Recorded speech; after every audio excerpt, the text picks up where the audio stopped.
கர்த்தருக்கு ஸ்தோத்திரம். இந்த நாள் தேன் துளி நிகழ்ச்சியிலே உங்களை நான் மீண்டும் சந்திப்பதில் அதிக மகிழ்ச்சி அடைகிறேன். இந்த நாளில் கூட இந்த பேஷன் வீக்கில் செவ்வாய்க்கிழமை என்று நாம் கேட்க போகிறதான இந்த வார்த்தை ஆண்டவராய் இயேசு கிறிஸ்து மத்தேயு சுவிசேஷம் 21ஆம் அதிகாரம் 12-13 வசனங்களிலே இது காணப்படுகிறது. இயேசு எருசலேமுக்குள்ளே வருகிறார். அவர் தேவாலயத்துக்குள் பிரவேசிக்கிறார். இதுதான் அவர் கடைசியாக தேவாலயத்துக்குள் பிரவேசித்தது. அதன் பின்பு அவர் அதுக்குள்ளாக பிரவேசிக்கவில்லை என்று பார்க்கிறோம். நடந்த காரியம் என்ன?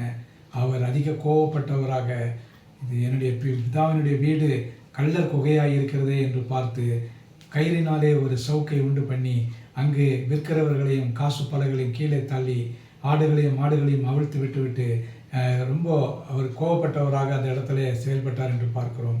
என் தேவனுடைய ஆலயத்தை குறித்ததான பக்தி வைராக்கியனை பட்சித்தது என்று சங்கீதங்களிலே வருகிற வார்த்தையின்படியாக அவர் அதை செய்தார் என்று பார்க்கிறோம். ஆகவே இந்த வேளையில் இயேசுவுக்கு கோபம் வந்து அவர் பக்தி வைராக்கியத்தோடு செயல்பட்டதை நாம் பார்க்கிறோம்.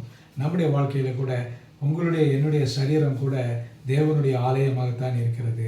அந்த தேவாலயத்தை ஒருவன் கெடுத்தால் தேவன் அதை கெடுத்து போடுவார் என்று சொல்லப்படுகிறது.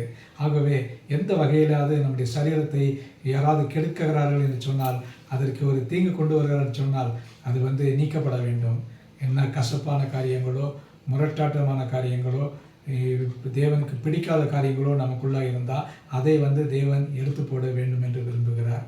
ஆகவே தான் அவருடைய நோக்கம் தேவனுடைய ஆலயம் பரிசுத்தமாக இருக்க வேண்டும். அந்த பரிசுத்தம் குறைவில்லாமல் இருக்க வேண்டும். இதை தான் இயேசு எதிர்பார்த்தார். இதை அங்கு உள்ளதான பரிசேயர்கள் சதிசேயர்கள் அதை வெறுத்தார்கள், எதிர்பார்க்கவில்லை. ஆகவே இந்த வேளையில் இந்த சிந்தனையை நாம் எடுத்துக்கொள்வோம். நம்முடைய வாழ்க்கையிலையும் நம்முடைய தேவாலயமாகிய நம்முடைய சரீரத்தையும் நன்றாக பேணி பாதுகாத்து கர்த்தருக்கு பிரியமான ஒரு இடமாக வைப்போம் என்று சொன்னால் கர்த்தர் நம்மிலே பிரியப்படுகிறவராக இருப்பார். நல்ல ஆண்டவரே, நன்றியோட துதிக்கிறேன், ஸ்தோத்திரிக்கிறேன்.